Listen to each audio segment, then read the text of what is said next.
নমস্কাৰ সকলোকে মোৰ ইউটিউব চেনেলটিলৈ আৰু স্বাগতম জনাইছোঁ মোৰ অন্য এটি ভিডিঅ'লৈ আপোনালোকক। এয়া পুলিকেইটা দেখিছেনে? মই 5 জুনৰ পাছদিনাখন কিনি আনিছিলোঁ। 5 জুন দিনাখন আপোনালোকে ভাবিছে হয়তো ফুল পুলি একো নুৰুলে বুলি। মই তাৰ আগদিনাখন মানে কিনিবলৈ দোকানত গৈছিলোঁ।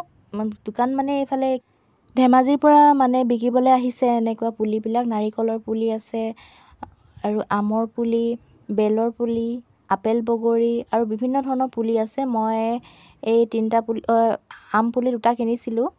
2টা মানে প্ৰথমতে এটাই কিনিছিলোঁ, তাৰপিছত সিহঁতে মানে যাবগৈলগীয়া হৈছিলে কাৰণ পুলিবিলাক সকলো পুলি বিক্ৰী হৈ গৈছিলে। সেইটো কাৰণে পিছত আকৌ এটা পুলি দিলে আমৰ পুলি। আৰু এই আমখিনি যে ইমান ধুনীয়া পাত দেখিছে, তেতিয়া কিনি আনোতে কিন্তু পাত এপোখাও নাছিল, অকণি দুপোখামান আছিলে। এজোপাতো অকণমান আছিলে, তাতে মই বাস্কেটত আনিছিলোঁ যে চাইকেলৰ, ভাঙিয়ে গৈছিলে। এতিয়া কিন্তু ধুনীয়াকৈ পুলিখিনি ওলালে আৰু ৰুই দিব লাগিব মানে এই ভিডিঅ'টোত মই ৰুলোৱে, কিন্তু আপোনালোকক ভিডিঅ'টো কৰিহে নেদেখুৱালোঁ কাৰণ জেগাবিলাক এতিয়া বৰষুণৰ বতৰ যে লেতেৰা পেতেৰা হৈ থকাৰ কাৰণে লেতেৰা পেতেৰা মানে হাবি জংঘল হৈ আছে আৰু ইফালে জোক ভিডিঅ' কৰি মেলি দেখাবলৈ অকণমান অসুবিধা হৈছিলে। সেইটো কাৰণে মই নেদেখুৱালোঁ, কিন্তু পাছত মই দেখাম বাৰু ক'ত ৰুই থৈছোঁ। আৰু এইফালে গোটেই দাংবাদি গছ কাটি দিছে। কিয় কাটি দিছে জানেনে? ধুনীয়াকৈ পোখা মেলিবৰ বাবে। আৰু এইফালে দুসপ্তাহৰ পিছৰ এয়া দৃশ্য।